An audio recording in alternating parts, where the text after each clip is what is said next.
Well, hi, friends, and here we are on Letters on Occult Meditation, page 128, and this is our 30th program. I got a little confused about the programs, but I rely upon the communications team to straighten me out. Such are the joys of having intuitive Neptune in the third house of the concrete mind. Concretion doesn't mean too much. But anyway, here we have the dangers in meditation from the deva evolution. And we've been dealing with dangers of weakness and lack of coordination and over concentration on the mentality, and also the dangers from the Dark Brothers. Those four items particularly. And now we have something DK tells us it's a bit more complex. The second point here is more complex. You will remember how it has been said earlier in these letters that contact with the devas can be brought about through specific forms and mantrams, and that in this contact lies peril for the unwary. So this danger is curiously real now and owing to the following reasons. Okay. So we will, during the Aquarian age, there'll be more and more contact with the devas, and we have the issue of the great fourth ray coming in and the seventh ray. The fourth ray around the year 2025, and Master Serapis on the fourth ray is working to bring about a closer rapport of humanity with the Deva Kingdom, which is a very good thing and also carries its difficulties. So this danger is curiously real now, owing to the following reasons. Point A, the coming in of the violet ray. The seventh or ceremonial ray has rendered this contact more easy of attainment than heretofore. Well, this is again both good and presents as well a difficulty. It is therefore the ray on which approximation is possible, and in the use of ceremonial and set forms, coupled to a regulated rhythmic movement, will be found a meeting place for the two allied evolutions. And there's I think, a very strong hint, and that's why so much caution is being exerted in terms of releasing this kind of information. Masonry, of course, will continue to grow in its power under a seventh ray influence, the seventh ray cycle accompanying the Aquarian cycle. And then, of course, the rhythmic movement, not much is said about that, but I'm thinking about, is it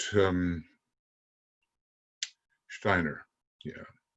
And his eurythmics, EU, I suppose, meaning that which is good, and it certainly is invocative motion with an evocative effect. So the two will meet, and hopefully in cooperation, but these methods are not yet revealed.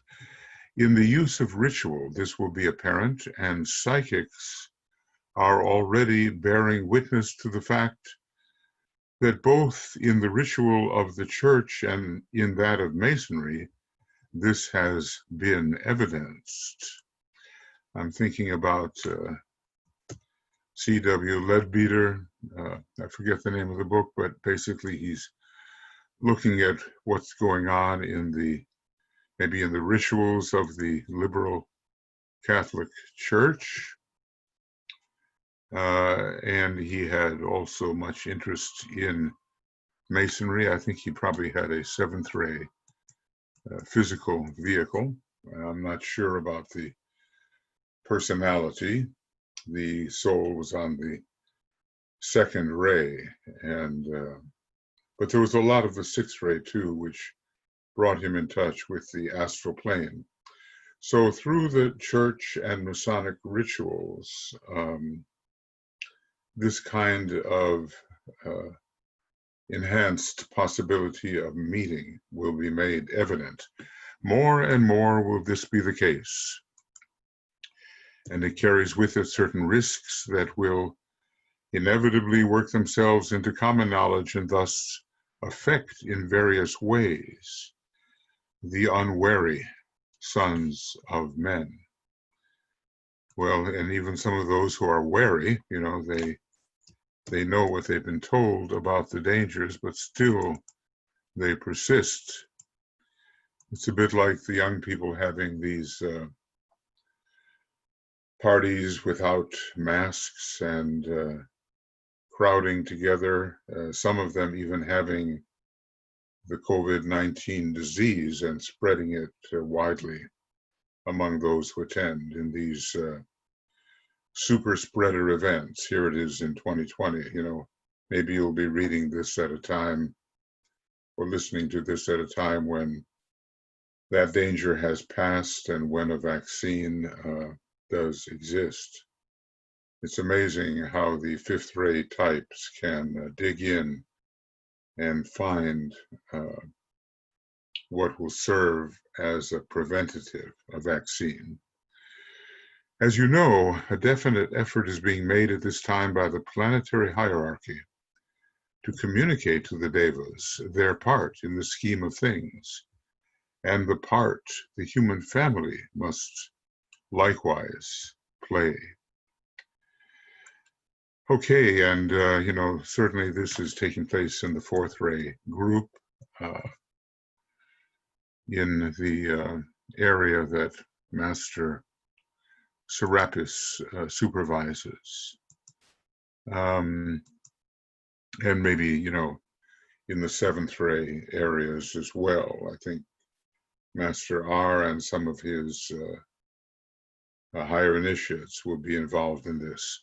The work is slow and certain results are inevitable. It is not my purpose to take up with you in these letters the part that ritual and set mantric forms, you know, not just invented by someone as a nice thought, but something that actually has been tested and really does work.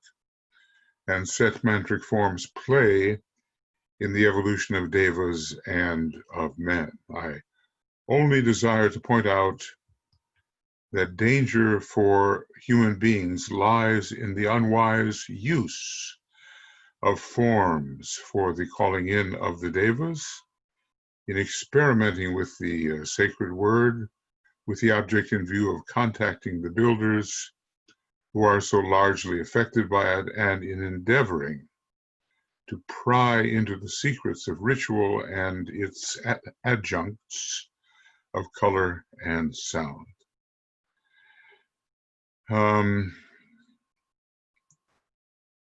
So DK simply tells us what is coming and issues a warning without giving us the actual set forms which can be used and will be used. Because, of course, someone will immediately fly into their use. That's how people are, you know. You warn them against something, but if you give them the tools to accomplish that something, they will attempt to do so, unguided. It's kind of a,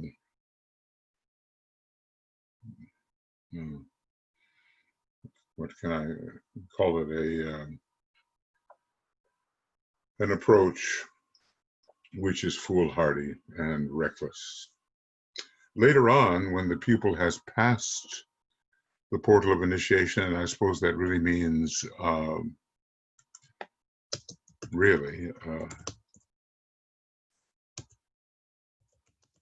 third initiation, which is a true major initiation. Such knowledge will be his, coupled with the necessary information that teaches him to work with the law. In following of the law, no danger will lurk. So he has to be, in many ways, detached. He must work with the law, the magician,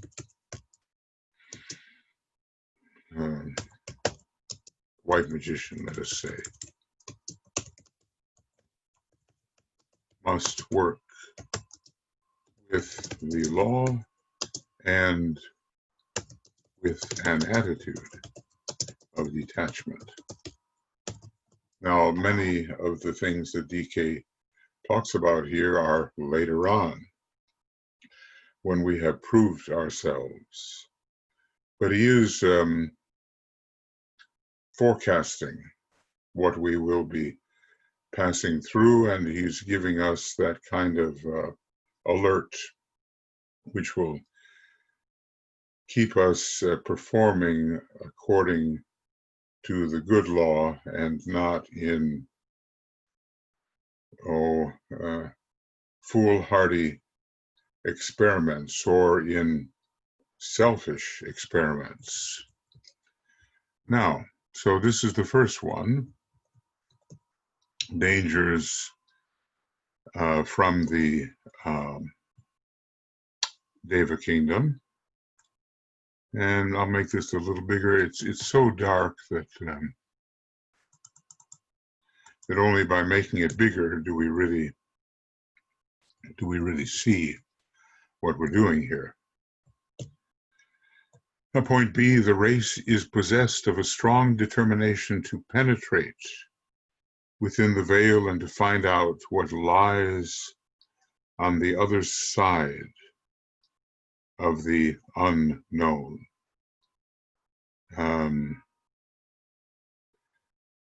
Yes, this is another factor which will lead them into either wise or unwise contact with the Deva kingdom. Let's see. Men and women everywhere are conscious within themselves of budding powers which meditation enhances. They find that by the careful following of certain rules, they become more sensitive to the sights and sounds of the inner planes. They catch fleeting glimpses of the unknown. Occasionally and at rare intervals, the organ of inner vision temporarily opens and they hear and see on the astral or mental plane. So there is progress in penetrating the veils. Now, again, both a good thing and a bad thing. Obviously, we have to get to the point where we can do that, even as Master DK can do that and can advise accordingly. But the danger of unwise experimentation always exists. I know of an individual who seemed to penetrate into the earth and in the search for certain types of earth beings that were subtle and lived beneath the surface, and before this person knew it, there was a hand pulling back and saying, "You're not allowed to go here." They see devas at a meeting in which ritual has been employed. They catch a sound or a voice that tells them truths that they recognize as true. The temptation to force the issue to prolonged meditation to try out certain methods that promise intensification of psychic faculty is too strong. They unwarily force matters, and dire disaster will result. Are we warned? Okay, maybe to a certain extent we are warned. And the big problem we see that one of the big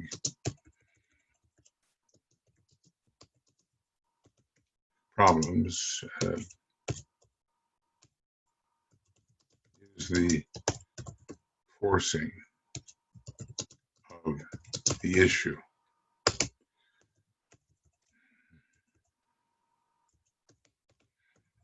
It's one thing when something can unfold fairly naturally, and then another thing when we put our vehicles in a state of prolonged strain, which eventually weakens them and allows for the entry of forces which should not, at our state of unpreparedness, enter. One hint here I will give: in meditation, it is literally possible to play with fire. The devas of the mental levels manipulate the latent fires of the system, the sort of physical fires, I guess we could say, and thus, incidentally, the latent fires of the inner man. It is woefully possible to be the plaything of their endeavor and to perish at their hands. You kind of wonder about this spontaneous human combustion. We have seen partially incinerated bodies who seem to die of their own heat. And maybe Master Moria calls this the conflagration of the centers. It's not the same as their stimulation. It's a bursting into flame, and who knows what else it can do with the dense physical vehicle. The truth I speak here, I give not voice to the interesting chimeras of a fanciful brain. Beware of playing with fire. So I know a man who went through a lot of this, and he speaks with deep respect and even awe about God's holy fires, because I think, he's been in a position to be burnt by them, though did survive. It is literally possible to play with fire. The devas of the mental plane can manipulate the latent fires, the active fires, the internal fires of the system, and man's fires are part of those manipulated fires. And so DK speaks in a solemn tone of voice when he says it is woefully possible to be the plaything of their endeavor and to perish at their hands. So often, in the White Magic book, he does speak of the death of the magician for various reasons, mostly incaution and premature use of powerful words of power, which should not really be employed. However, there are mantrams which do protect, and if a person's going to enter into those realms at the proper time, he will be equipped as well with the mantrams, which will protect. You can drown, you can burn, you can be suffocated. So far, however, the death by air is not current, is not found. Point C, this transition period is largely responsible for so much of the danger. Well, things are unstable now, aren't they? And people are enticed and they wander into areas that promise so much, and then they are caught and hurt by their ill-timed and lawless approach. The right type of body for the building and the handling of the occult force has not yet been built, and we might say, especially in the West, which is less experienced at this time, even though occultism is moving from the East to the West. And in the interim, the body is now in use, but spell disaster to the ambitious student. Well, that's pretty straightforward. We don't really have the outer equipment and some of the inner equipment we need to handle the fire and to meditate wisely as we attempt to contact the Deva kingdom. So often we don't know the timing, it is inappropriate, we're not ready, the physical vehicle and other vehicles are not yet trained. They are not of a sufficiently refined and strong nature. When a man starts out to follow the path of occult meditation, it takes well nigh 14 years to rebuild the subtle bodies and incidentally the physical. All through that period, it is not safe to tamper with the unknown, for only the very strong, refined physical body, the controlled, stable, and equalized emotional body under the influence of Libra, I assume, and Venus, and the properly striated mental body can enter into the subtler planes and literally work with Fohat, for that is what the occult does. So these are the reasons why our physical and inner apparatus fail us, why we simply are not ready. 14 years. That number 14 is so important, you know. The 14 influences of the Great Bear, the 14 influences, rather 7 influences of the Great Bear, 7 of the Little Bear. That gives us the number 14. Then we look at the Great Bear and the Pleiades, 7 major influences, 14 again. And all through that period, it is not safe to tamper with the unknown. For only the very strong, refined physical body, the controlled, stable, and equalized emotional body, and the properly striated mental body, you know, not talking about everything to everyone, but being able to have and to detect and to utilize different levels of mentality, can enter the subtler planes and literally work with Fohat, with cosmic electricity. Well, you know, people say, oh, this applies to others, I'm ready. But there are casualties along the way.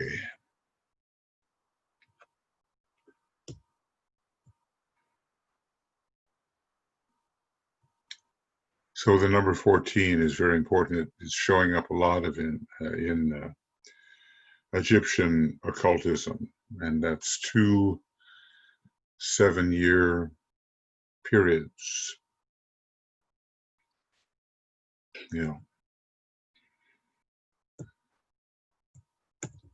Therefore, is the emphasis laid by all wise teachers everywhere on the path of purification, which must precede the path of illumination.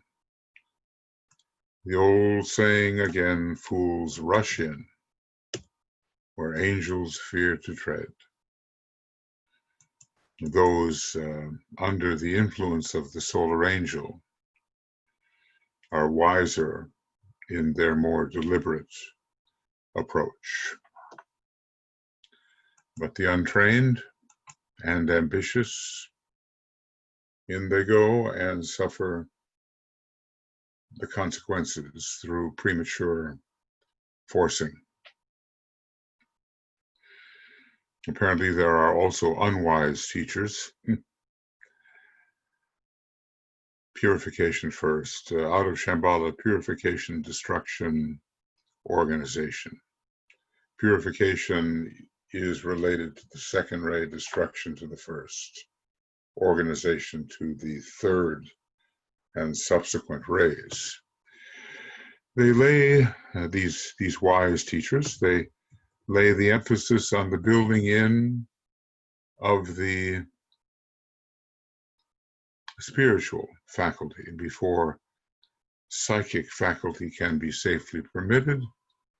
They demand service to the race every day throughout the scope of life before a man may be permitted to manipulate the forces of nature, to dominate the elementals, to cooperate with the devas. A difference there. Elementals are dominated, and devas generally are cooperated with or obeyed, depending on their stature. So to dominate the elementals, to cooperate with the devas, and to learn the forms and ceremonies, the mantras and the keywords that will bring those forces within the circle of manifestation. I guess the circle we draw as magicians has to do with our success in manifesting our objectives.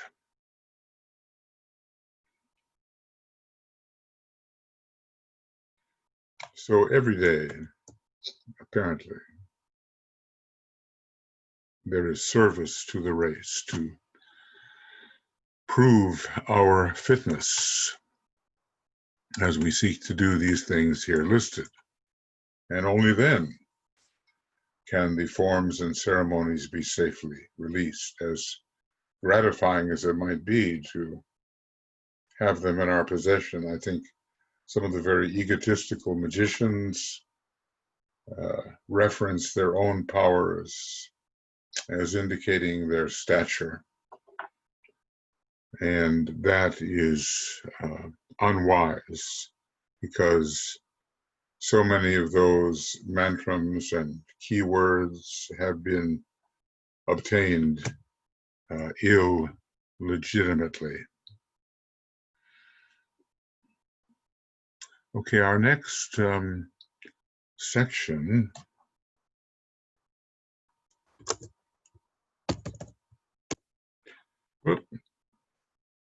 finish. There we go. August 4th, 1920, we're keeping that century between where we are now and when these thoughts were presented to Alice Bailey.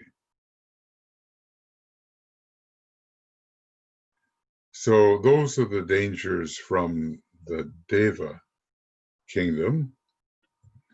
And they have this kind of playfulness. and even, as DK says, mischievousness or freakishness, some of them.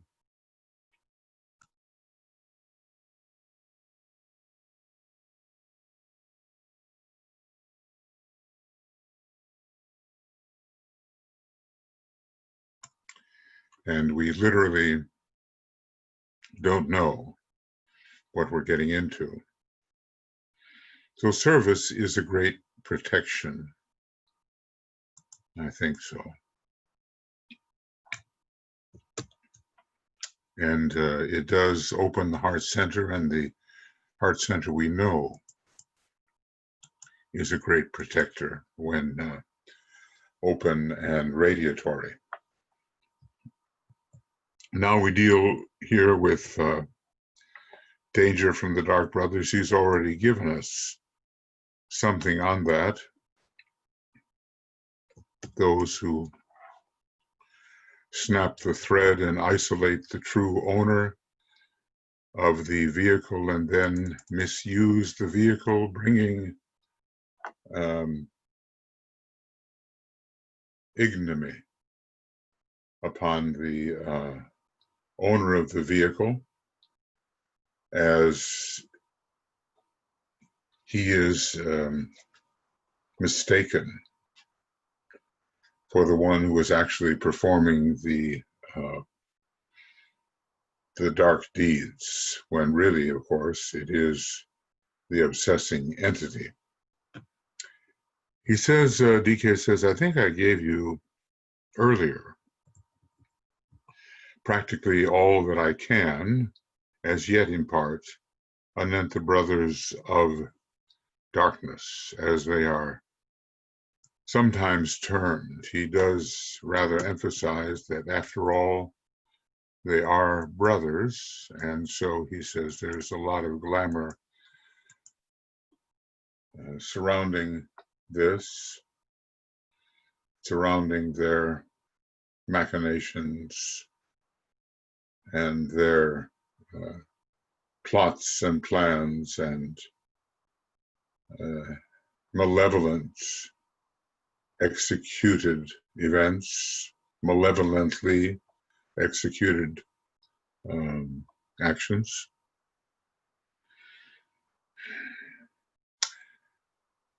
So, you know, there was quite a bit there, and then when we ignore, we may be advanced, somewhat advanced, but when we ignore some areas of weakness in our attitude, areas which we could handle, which we could improve, and we simply let them remain, a point of entry for the brothers of darkness continues to exist.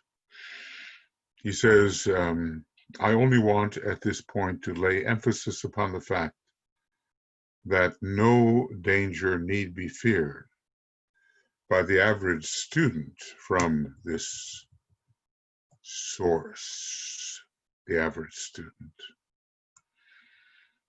I think, you know, there's a likelihood that we may get into the glamour of being the special target or individual to be stopped by the brothers of darkness. Of course, it is also said that such brothers do war militantly against the aspirant and disciple.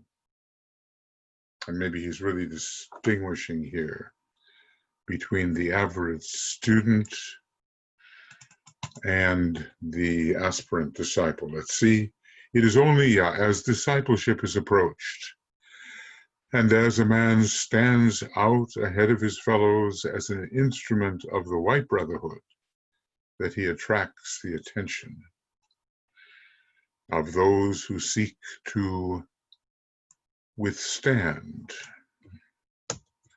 the good intentions of the divine plan, to resist, to cast aside these brothers who are characterized by chosen evil don't want anything to do with that which leads or demands sacrifice and makes things better.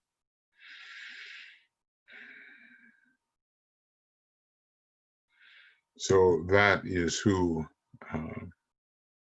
if we are really an instrument of the White Brotherhood, then maybe we have to be more on our guard than if we're simply the average student. When through application to meditation and power and activity in service, a man has developed his vehicles to a point of real achievement, then his vibrations set in motion matters of a specific kind, and he learns to work with that matter to manipulate the fluids and to control the builders. Well, maybe some of us are so learning and lay ourselves open to the unwanted attention of these brothers of darkness and the methods that they have to block further good effects coming from such a disciple.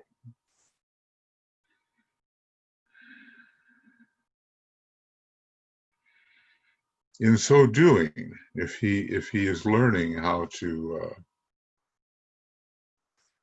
set certain matters in motion and to work with them and to manipulate the fluids, I suppose a different state of matter, and to control the builders who are, let us say, both elementals and devas of a certain status.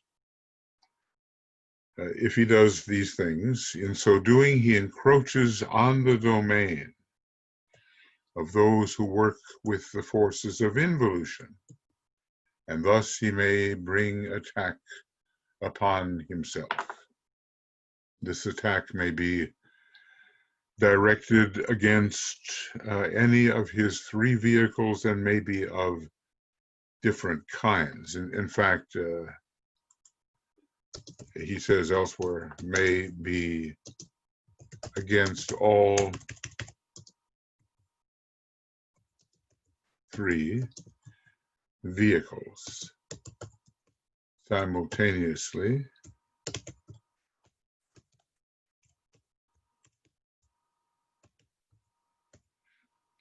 So now he'll briefly illustrate this, but let's at least take note that the average student is not a real disciple of great use or considerable use to the hierarchy. Students are students. Then comes the stage of aspiration, which is overlapping, and one's studential tendencies continue, and they continue into discipleship when one, becomes, in the symbolic language, white, like the white horse, white and one-pointed. So purified and one-pointed on the way to becoming a unicorn of God. So let me briefly point out some of the methods employed against a disciple, which are the ones which alone concern the student of these letters. And obviously there's some things he has to leave out. He knows so much that it is necessary for him to choose what he will discuss.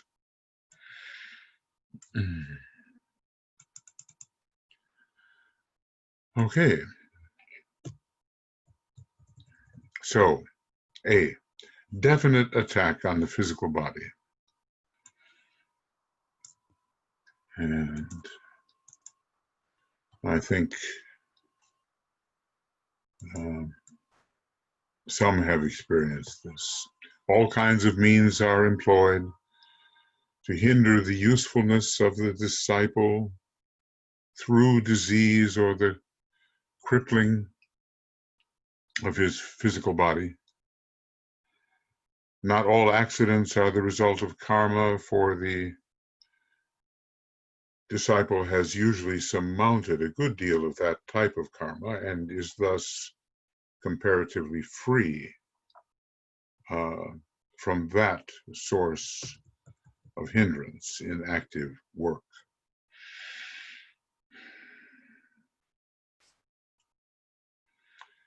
Yeah, so this has very much to do with the physical plane. And one must guard one's body carefully. Pushing too far, too fast lays one open to that type of interference. The next type of attack, glamour. Glamour is another method used, or the casting over the disciple of a cloud of emotional or mental matter which suffices to hide the real and to temporarily obscure that which is true.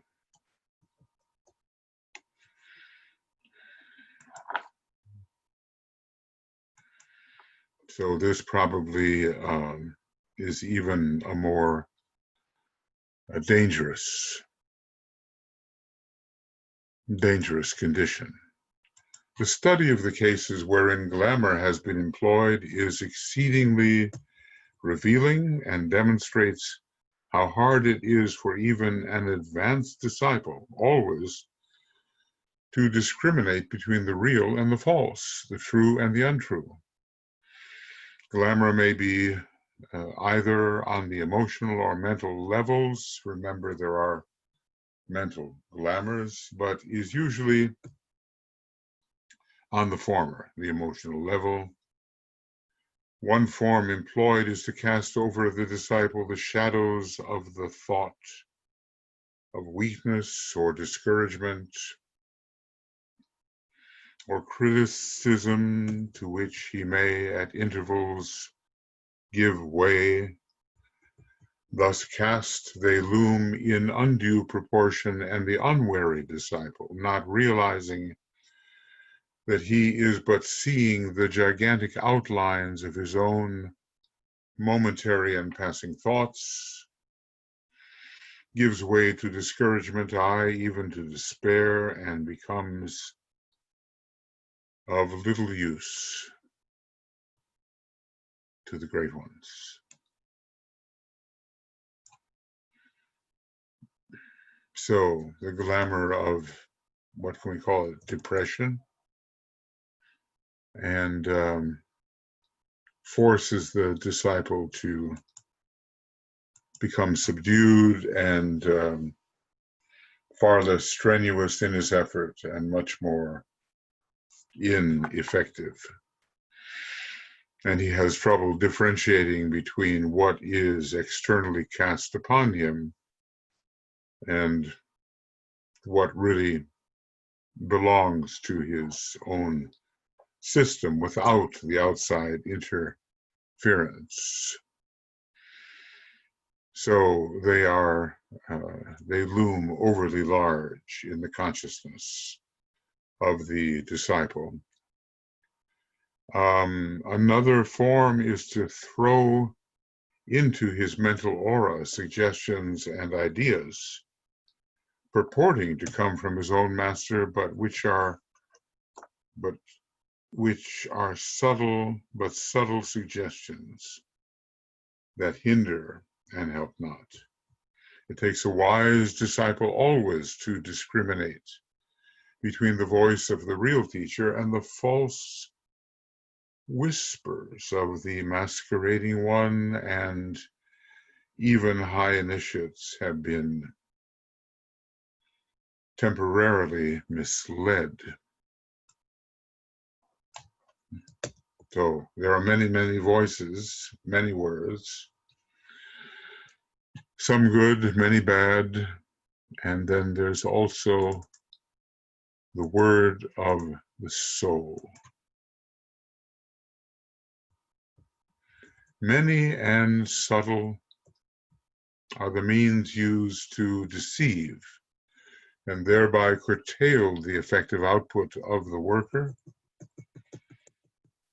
in the field of the world. So, what do we say? More ways than we have noticed. Wisely, therefore, have all aspirants been enjoined to study and work at the development of viveka, or that discrimination which safeguards from deception. It is this quality, if this quality is laboriously built in and cultivated in all events, big and little, in the daily life, the risks of being led astray will be nullified. So we discriminate on the dotted line, as it were, between that which is of the soul and that which is related to the often selfish personality. Many are the voices. And then there is the voice of the soul, the voice of the silence, the word of the soul. So we can nullify these negative messages. A third method frequently employed is to envelop the disciple in a thick cloud of darkness, to surround him with an impenetrable night and fog through which he stumbles and often fails.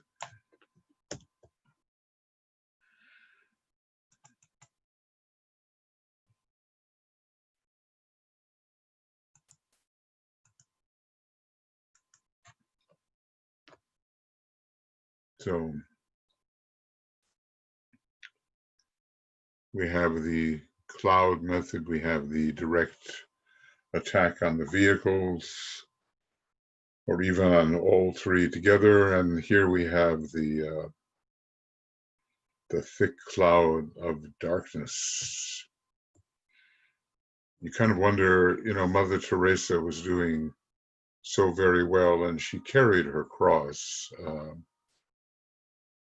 It seems that she had some need of a spiritual mentor, and she had, in a way, lost her faith, even though she carried on. And that was a great test. It may take the form of a black cloud of emotional matter or some dark emotion that seems to imperil, there's that word again, all stable vibration, and plunges the bewildered student into a blackness of despair. He feels that all is departing from him. It's kind of a dark night of the soul, isn't it? He is prey to varied and dismal emotions. He deems himself forsaken of all. He considers all that past effort has been futile, and that naught remains but to die. At such time, he needs much of the gift of viveka, and to earnestly weigh up and calmly reason out the matter, instead of just, going with the sweep of emotions. He should at these times remind himself that the darkness hides naught from the God within, and that the stable center of consciousness remains there untouched by aught that may betide. He should persevere until the end of what? The end of the enveloping cloud, the point where it merges itself into sunlight. He should pass through its length and out into the daylight. It reminds one of his experience in the tunnel when he goes through this dark cave and sees different qualities of life and hears different things until he finally overturns the rosy cross and steps out into the place where so many are disporting themselves on the field of green, but instead of being a player, he is a director. The end of what? The end of the enveloping cloud, the point where it merges itself into sunlight. This is what he should do to cure the problem.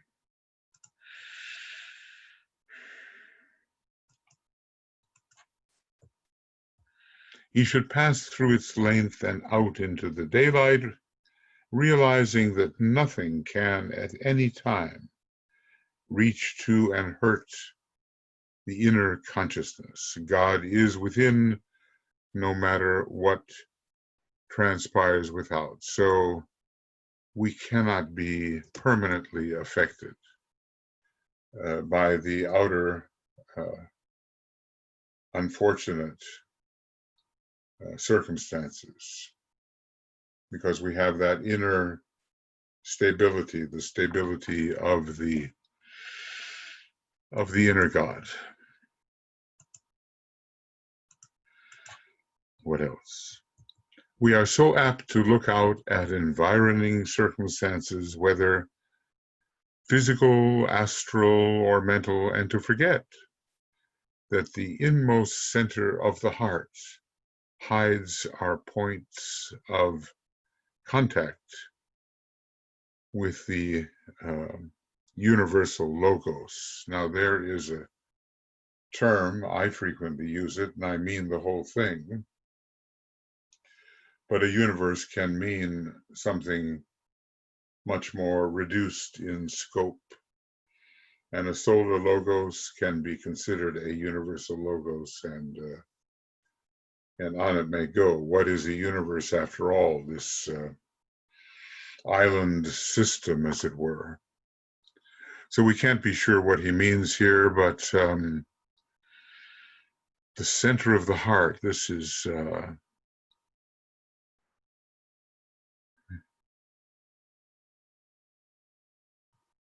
okay. Well, that is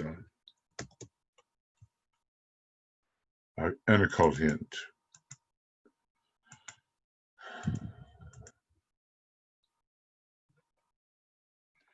Yeah.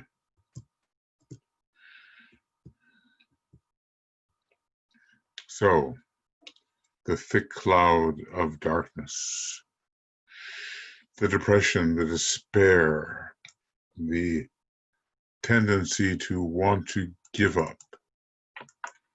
Having set one's hand to the plow, one wishes to give up, which is not characteristic of the true and strong disciple. And point D. I think we're near to the point where we can say that this program is completed.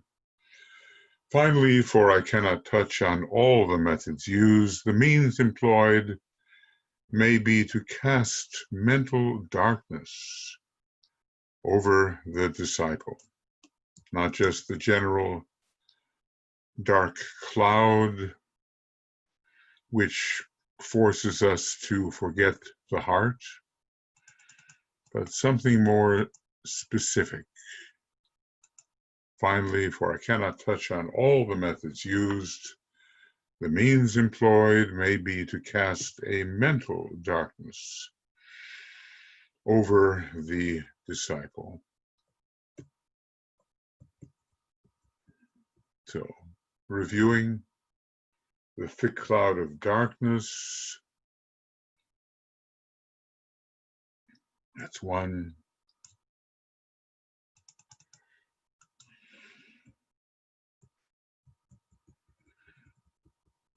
And this one. And the cloak, so to speak, the cloud. This is somewhat similar to what we've just discussed below, but it does hide the real.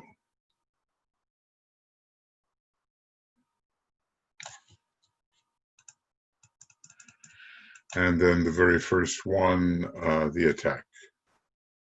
The attack upon the physical body, or astral or mental, or maybe two or three simultaneously.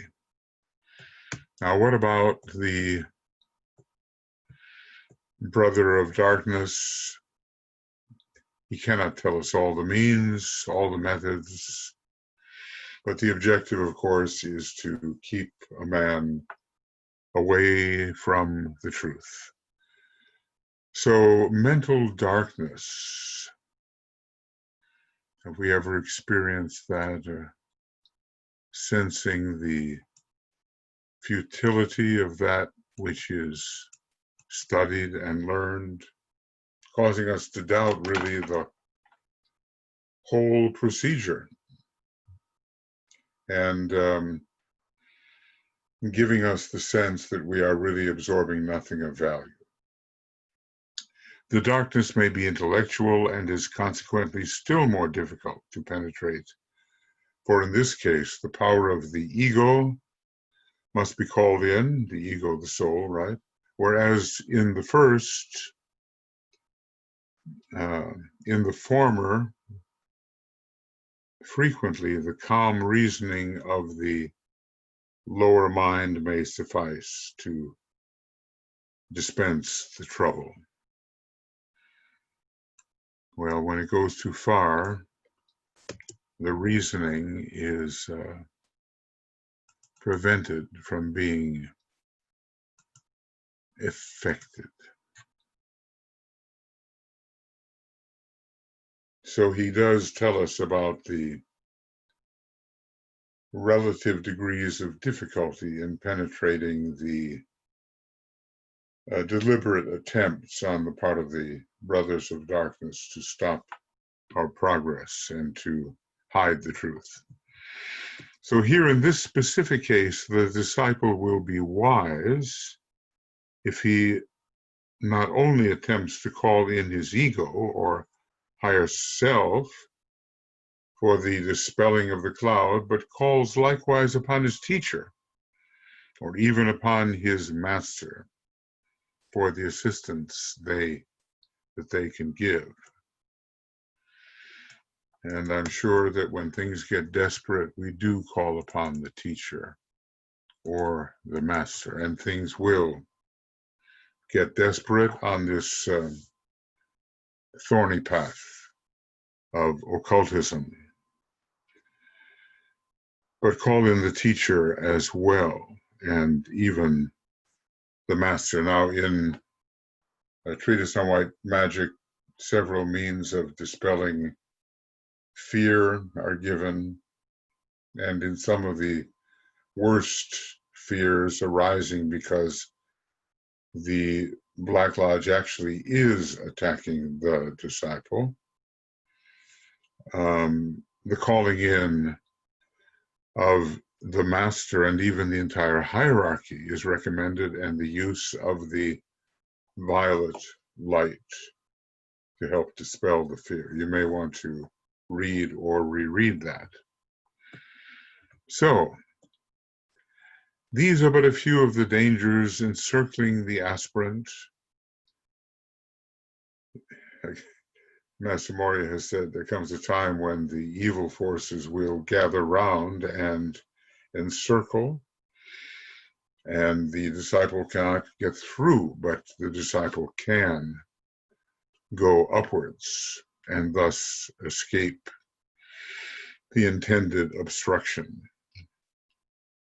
So these are but a few of the dangers encircling the aspirant, and I hint at them solely for the purpose of warning and guidance, and not to cause alarm. How to warn without causing panic. One has to be very skillful. We know that what lies ahead will not be easy. You can here interpolate the earlier letter with the rules that I there give for the assistance of the disciple. And, again, we're going to be taking up a letter that says it was written before the Tibetan even met Alice Bailey, or vice versa. So obviously this date cannot be correct. Unless, of course, the Tibetan was having them written down in a different way and then gave them again to Alice Bailey. We're on page 133, and I think we began with 128. Okay, and that takes us to this point. We're discussing dangers from the deva evolution. All the way from low-grade devas to higher devas, and then dangers from the malevolent machinations of the members of the Black Lodge.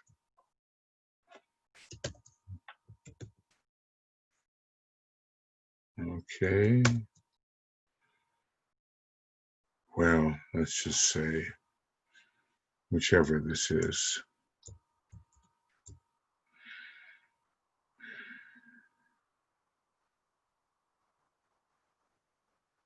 So, again, reviewing attacks on the bodies, the use of glamour thrown over the disciple, a cloud of mental or emotional matter,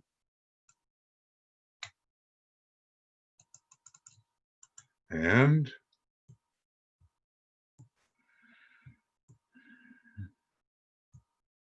the power of suggestion, which lead off the track and are gloomy and so forth. The thick cloud of darkness, that method, they all overlap, of course. Let's see here.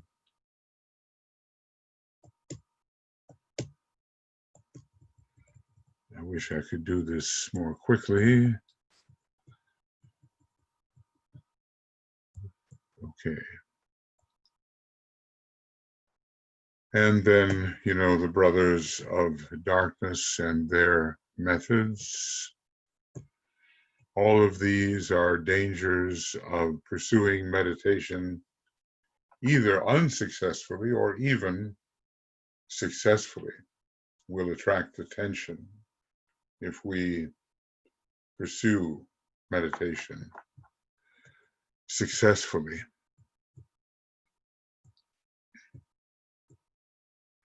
And then mental darkness.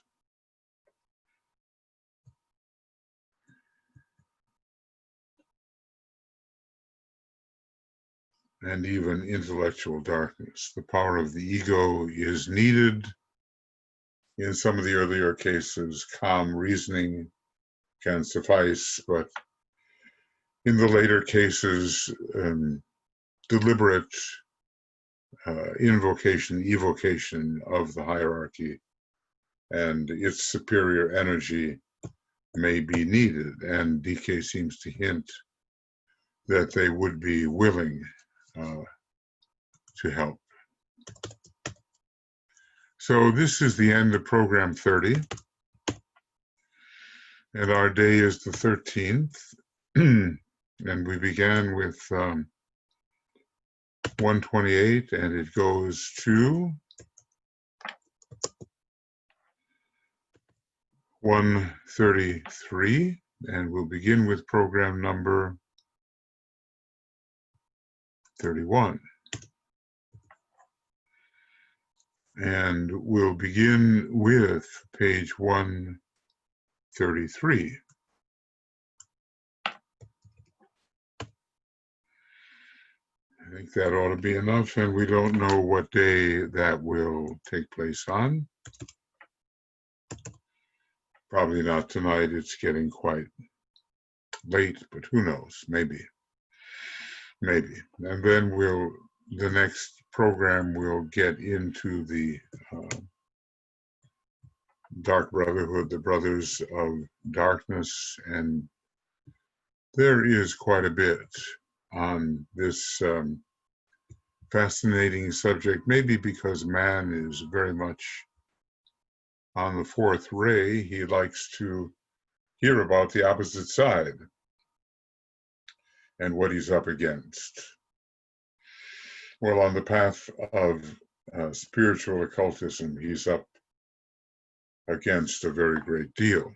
And so it requires courage to persist, and there will be pain, and we have to go through that. There will be apparent loss and privation, and we have to go through that. I mean, what's the analogy to John the Baptist living in the desert and eating locusts? What will the diet of the new group of world servers be? In other words, how will they survive in the coming years? We have to look for parallels between what John the Baptist did as the individual forerunner and what we do as the new group of world servers, as the group forerunner. So we'll get into this interesting subject a little later when I can. And meanwhile, lots of love to you and many blessings to you and from the whole, well, Moria Federation faculty and the communications team, especially, that tries to bring you this method of absorbing the teaching. You have to admit, it's a wonderful little book. We are more than it appears. Well, it's not really true. We are more than a third of the way through the book.